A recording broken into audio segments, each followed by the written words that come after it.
Previously on Sabotage. So I'm going to the UK in a few weeks. Chances are he'll have already been plowed by like 20 guys, was it? Check out. Andre Cordova. And I'm a WillowTwink boy living in a WillowTwink world. Phillip. And welcome to Sabotage. So we've returned for a part 2 of OnlyFriends. Oh, yeah.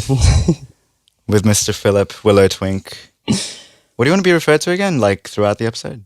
Well, you know, lots of people actually call me Willow. Willow. On my trip. Yeah. Lol. It's yeah, because you all go by your handles. Yeah, right? I guess so. Yeah. But I try and learn everyone's real names. So, big fan of the show. You just had to come back so soon, right after. Well, okay, firstly, question. Mm-hmm. What the people want to know. How much do you charge to subscribe? Mine, yeah. It's $9.95, which is quite like, most people charge like maybe $12, $15. It's affordable in a cost of living crisis. Yeah, I think so. Yeah. It's not much, but you know, you even get like, so maybe I'll do a promotion for like 50% off or something. Yeah. And that's like $5. I'm thinking you still get people that go like, it's too $5. In this economy. But it's like, putting myself at so much risk to expose myself. You know, who knows what will happen from it in the future. Yeah. $10 is... That's pretty cheap. Like, that's a bargain deal, considering what you're putting out. And I don't put any nudes out on Twitter as well. Like, most people might do that. And then I think told me that before. Yeah, like why subscribe if they show everything already? Yeah. So I think for $10 when it's not there for free anyway, I think it's pretty like... I actually think I need to up the cost on mine. What do you charge? Like $8. Oh, yeah. Yeah. $8 is fine. Yeah, I know it's fine. Well, once I get back to committing to it properly, investing regular time into it. It's consistent, but not nearly as consistent as you, right? You gotta make it like a nice number though. Like it can't just be like 8. Yeah. You know, it's gotta be like $7.95 or $8.95 or something. That's such a rort though. It's like, it's weird the way that plays into people's minds psychologically. It can't be just 8. Yeah. You're so silly. You'll have noticed that we aren't drinking wine because this one doesn't like wine. And quite frankly, I don't like this, but I'm going to drink it anyway. It's no carbs, no sugar, no gluten. Yeah, no fun. No fun. Yeah. You've returned. Tell us about your recent trip to the UK. Yeah, so we filmed the first part before I left. Yeah. And it's just garbage. Like, you shouldn't watch it. Click the link to watch it. No, it was pretty good. And then now I'm back after a month of traveling. I went to London, Manchester, and then Ibiza. And then I went to Serbia to see some of my family. Ooh. Yeah. Like, it was pretty busy. It was like kind of like, in the UK, it was like 6-hour days, and I met a whole bunch of creators. I met a YouTube guy who, what's his name? Alex Gede Fitness. He owns like his own underwear, like Club 7. And that was fun, but it was like every day doing work. And then when I went, I met 10-inch Top in London as well. He was really fun. Yeah. Tell us about him. Tell us about 10-inch Top. Yeah, he's got like he's got the biggest following out of the gays you mentioned on like Twitter, etc. Yeah, he is huge, and his following is also huge. Yeah. But he's also like really goofy. Honestly, I learned so much working with him. He's so goofy, which made it really fun to work with him. Like, you don't feel any pressure. It's just like because giggling. I'd feel fucking anxious having to, like, it's one thing to collab with another creator or two, right? But especially when you've got someone who's like that massive. Oh yeah, and like, but also you know, that many people as well, because it was like a whole house full, right? Oh yeah, that as well. Well, he wasn't part of the house. Like, I went to his house, and his fiance is really sweet as well. But, you know, you got kind of 2 types of creators. You got a creator that has like a little plan Yeah. And like maybe we'll do this, that, stitch it all together, and it's like all these scenes, you know? Or you got another creator where they just want to meet you and fuck and like put a tripod there. Yeah. And I much rather... The prior. Yeah, exactly. I think it's like... Because I met this other couple. I won't say their names. But they basically... I got to their place and they were like, basically, take your clothes off, let's fucking film. And I was just like, hold on. Like... Yeah. Even they were kind of just went up like, trying to like kiss me. I'm like, what? Like, what? Slow down. Wait, hold on, I just met you. Yeah, right. Just freeze, pause. I'm like, yeah, how about we make, where I like to work, I like to make a few TikToks first to kind of, you get cute, comfortable around each other's energy, you know, and I think that helps with the kind of anxious thing, because it is like a totally like a stranger you may have seen online, and you're but filming a stranger, with them too, and then so you film to then show the world. Yeah, you know, so it's like a lot. So I like to kind of work our break way, the like ice. TikTok, and then maybe Insta, and then Twitter, and then the OnlyFans, like a build up of naughtiness. I totally instead of like take your clothes off that. and let's fuck. Yeah, it's necessary to, because you've traveled to a country for this. Yeah. And you don't know these people. So, yeah, like, Yeah. I would hope to sit down and chat over a drink or something first. Like, maybe not chit chat. Because sometimes when you talk too much, you might get out of the zone a little too. True. True. He was so funny, Tennis Job. He's like, for such a little guy, I'm so surprised you could take so much of it. Like, thank you. And then Manchester. It was the collab house, which was like 3 days with like 10 other creators. And Danny Zolano was there, and Cole Bentley, and like a whole bunch of smaller ones as well. And it was great. You know, the first day we kind of all just got to know each other. Yeah. Because we kind of all come at different times. And then the second day, it was like full on work. You know, it's like, collab, another collab, bus, collab, another collab.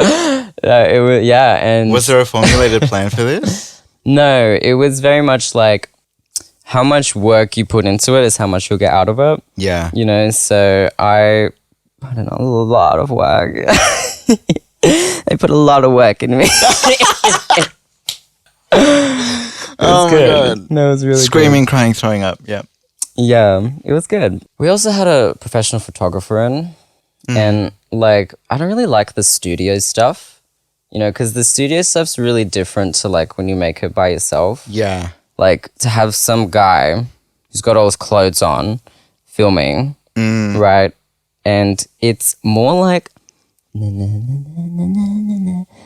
know, put some music right, on. Yeah, it's more like thirsty, like serious, like like aesthetic, like Yeah, but when you make your own stuff, it's more fun. I think I'm really fun to work with. You know, I don't know. You're like, not to toot my own horn, well, but everyone would enjoy working with you.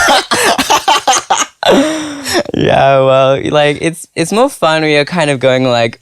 I love it. You know, instead of like serious. You know. Because it can be a little cringe if you take it too seriously as well. Yeah. It's like, I think porn has like really changed, you know? Like people like the more amateur real thing than the kind of, I mean, you've even seen stuff in like men.com and all that. They kind of have a little bit more of a comedy thing almost into it. You know, instead of like maybe 10 years ago where it was like serious sex. Yeah, because the thing about porn was like they always insisted on creating a narrative. And there were such bad actors that it was like super cringe. And that's what porn was known for. You have like terrible acting and then they fuck. But yeah. Whereas now I think they're taking the piss out of that a little more. Just having a bit more fun with it, which is, I mean, like, cool to see before you jerk off. Have you seen that salad one? Oh, everyone's the seen salad that one. Yeah. So great. Yeah. I even had one scene where I had to do like a bukkake in like a hot tub. Wow. And I didn't know what a bukkake was. Like, oh my God. you know, I thought I had to like get fully gangbanged by like 6 other hawks, but That's called a gangbang. yeah, but that's not a bukkake. Exactly. Is it? Yeah. I didn't know that. So at first I was like, oh fuck, like this is gonna be exhausting. yeah. But then all I had to do was just go like wow. Wow, so cool. That's so funny. Man, that hot tub got so dirty by the end of it. Ew. Oh my God. Gross. The dirty side of creating content like that. Well, you know, I got tested when I come back and I was negative. That's good. I was shocked. Well, you would hope that they all got tested. Well, we prior did, yeah. What kind of content can your fans expect from that trip? Aside Sometimes- from this, Well, bukkake we just discussed. well, sometimes I do like self-sucking stuff.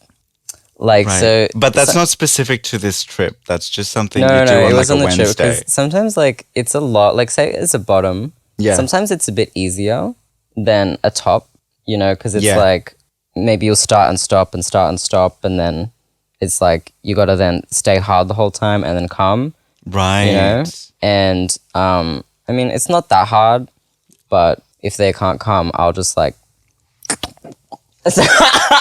And then You're like, I got this. I got yeah, I'll take over from here. Yeah. Yeah. That's yeah. so fucking funny. Yeah, yeah. So that was some really hot stuff, I think. Oh, there was one creator that he was so cute, and I topped. Really? Yeah, I topped him. I don't believe it. And yeah, but he decided to quit, so I can't use it. To quit? Yeah, to quit the whole thing, because He went to the effort of being part of this and then just quit. well, so he quit later, you know, after all this. Yeah. And it was more of like a kind of mental health thing, you know, because I guess That's fair. it does take a certain type of person to do this stuff, like to go halfway around the world, meet complete strangers, Yeah. and stay in a house with 10 other randoms, With something It's like, like- as intimate as sex. Yeah. and then to film everything and post it on the internet. It's like you got to be brave to Yeah. do it. There's a You certain know? level of like mental strength that comes with that. Yeah, Sure. yeah, it does, 100%. And some people have it and some people don't, which is like, that's fine. You know, like everyone has their own kind of path. Yeah. Everyone's got You their know? own boundaries and Yeah. what they want to set for themselves, and that's totally fair. Yeah. Like, don't put yourself in a position where you're just going to come to regret it later. Even like dating when you do OnlyFans is like different. Because like, Yeah. you know, like I would like to be like in a monogamous relationship, but with my job that It's like not possible. it's weird because like it's just fun, but I don't know. You know, like RuPaul.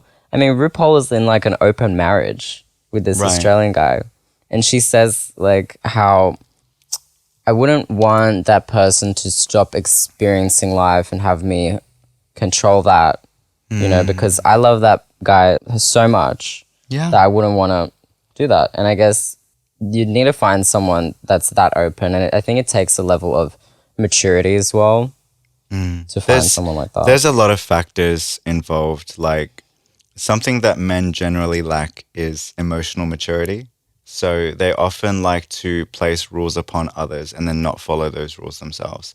So like it is quite rare to come across somebody who's comfortable and understanding with that, who's secure enough to be like, no, like, you know, fucking Yeah, make money for us. It's great. for Love us. that. Yeah, right. So I think I'm very lucky that I found someone who's on board with that. I had like these kind of little goals of like, I'm gonna try and get to this many followers and then beat that person and beat that person. That's so cute though. That's you like such a know? good way to start. Like, just have little goals for yourself.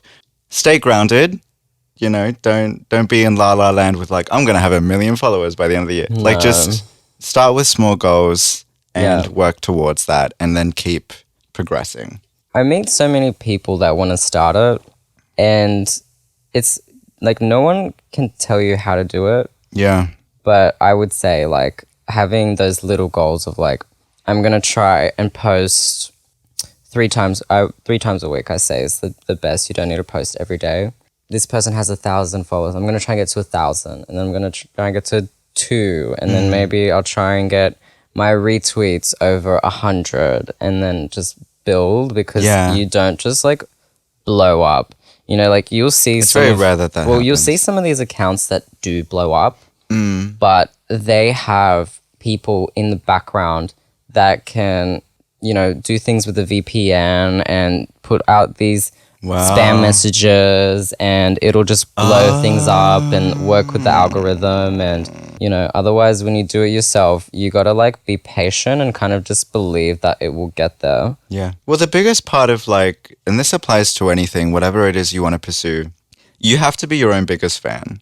Like that's how that works. Like, especially in Australia where tall poppy syndrome exists, just saying like, you know, as a musician and stuff, so many people are watching on the sidelines, waiting for you to fail or to succeed, but they're not going to help you either way. So regardless of any of that, you need to be your own biggest fan and be like, no, fuck yes, fuck all of you. I have this ambition or this dream or this passion, and I'm just going to do what I can to get there. Simple as that. I mean, I had an account where I grew it in a few months to like 50,000 followers. And there was this guy in like our friendship group who like was young, like I think 20 at the time. And he started to do his own Twitter OnlyFans, and he wasn't going anywhere. Right.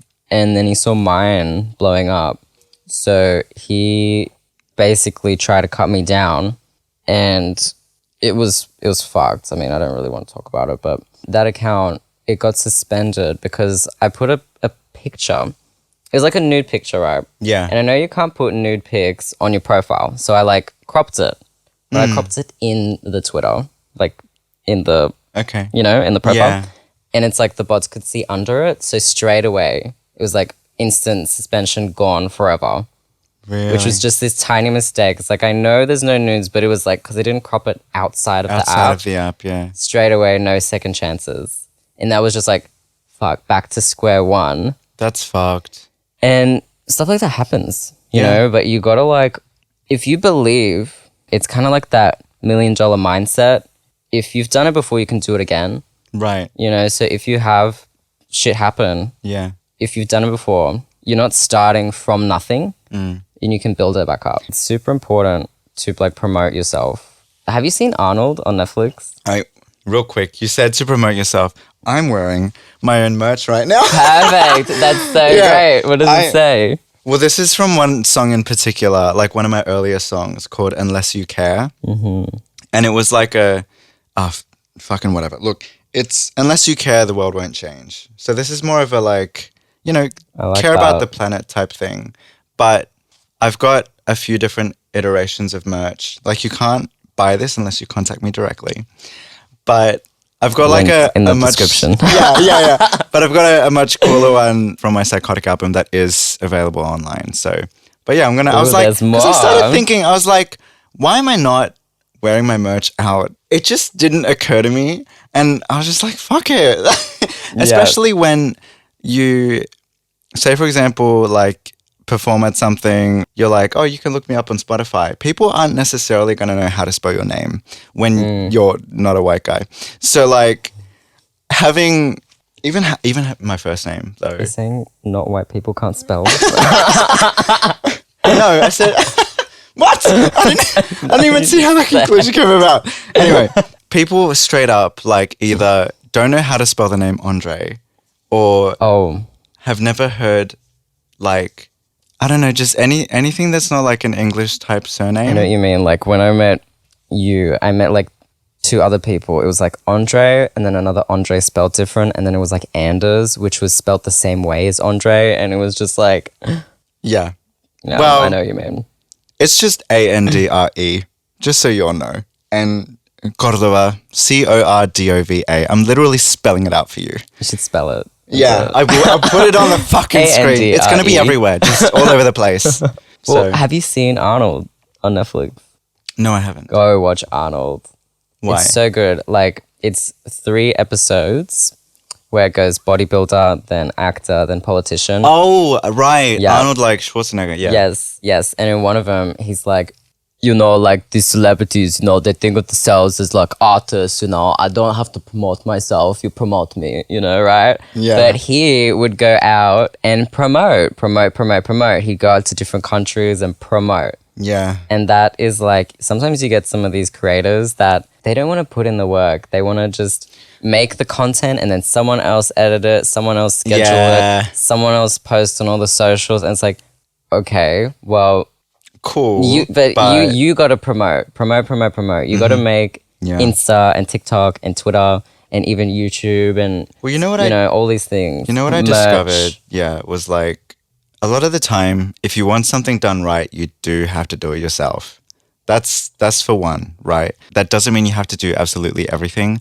I sure as shit wish that I had somebody I wish I had editors, but I can't currently afford to pay anyone for that. So I've been operating this whole podcast myself.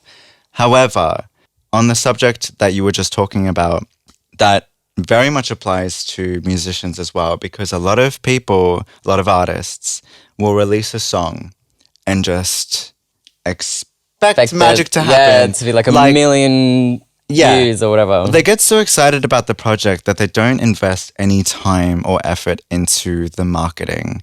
So, that's something where I put a lot of effort in.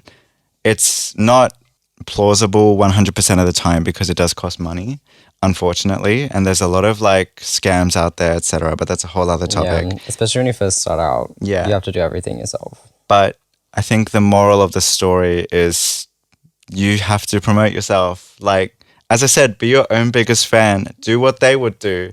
Fucking tell everyone about it, Oh, yeah. Sometimes I know if my content is good, if I'm yeah. Yeah, because you're your own biggest critic too. And so sometimes if you're I'll watch it and be like, this is just terrible, Yeah. This isn't sexy. Yeah. Right? But if you're watching your stuff and going it's good. It's good. I guess that kind of applies to music. You might go, yeah, that's good. Well, when it comes to music, it takes time and growth, a lot of it, to really be able to look at it objectively. Because I think this might apply to just watching any of your own content, to be honest. It's that you're going to be so subjective about it, so opinionated, so biased, starting out. And then you're going to look back later on and be like, wow, this was shit, or this was cringe. Yeah. And in my case, But that comes with time. Yeah, no, it does come with time. You need a certain, disattachment from it. How was the rest of your trip? After Manchester, I went to Ibiza, which people call it Ibiza. And I went there calling it Ibiza. But apparently it's Ibiza. And people who live in Ibiza say Ibiza. Yeah. Ibiza. That's so Only funny. the Spanish call it Ibiza. Yeah. But the people in Ibiza don't call it. Yeah, no, it's Ibiza. That's hilarious. And so I come back here to Sydney and I'm like, yeah, I went to Ibiza. And they go, actually, it's Ibiza. And I'm like, no, honey, it's Ibiza. And it was good, because Manchester and London was so full on, so much work. I didn't actually do much sightseeing or anything. It was just work. You just had your face in the pillow the whole Yeah. time. Wow. Yeah. And I got to actually relax a little bit. I went to the gay nude beach there every day and Wow. just promote. You stuck a sign in the sand with with your my little handle. QR code. Yeah. I happened to go and it was Pride. Oh. And, it was, I missed the big party because I had to go fly. But, I went to the littler parties and it was it was great. It makes me realize, Pride makes me remember how important it is for us to be out and be visible. One of these drag queens is saying how people in this country it's still illegal and they're still being bashed and killed. And it's like these things that we just take for granted and go, I'm not going to go this year. It's like, well, like you should go because it's more than just partying. It's just like being visible, and it's like that togetherness and supporting the queens, and especially like with the stuff that's happening in like America with the whole drag banning shit. And you know, it's just, I've noticed after that so much homophobia come out in Sydney, which is so weird. People feel so much more comfortable being homophobic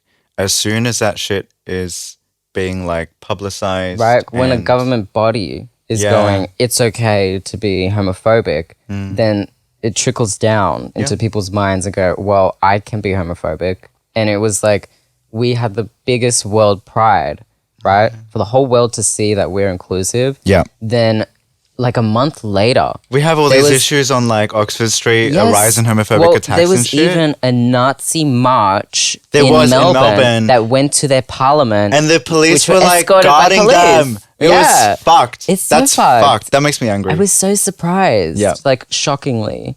And then all this stuff with Oxford Street being our gay home for years. Yeah. And then these like straight clubs, which is like, I don't have anything against straight people, but the homophobia that comes, that they bring with it, which wasn't there. It wasn't there a few years ago. It really wasn't as prominent at all. Right? Like it was. We were all like, I felt like we were all like together, and it was cool to see like straight guys come into club and be like, yeah, like, I've never been here, but you guys are cool, you know? Yeah, like, I was like, exactly, this guy, you know? Exactly these that. Girls and like, in one of the episodes on the previous season, which you should go watch, I was talking with my friend Josh about, like, clubbing and stuff, and literally, it's crazy. The difference between the first season and this season, where before I was like, look, yes, the straights are trying to take over Oxford Street. You could see it happening.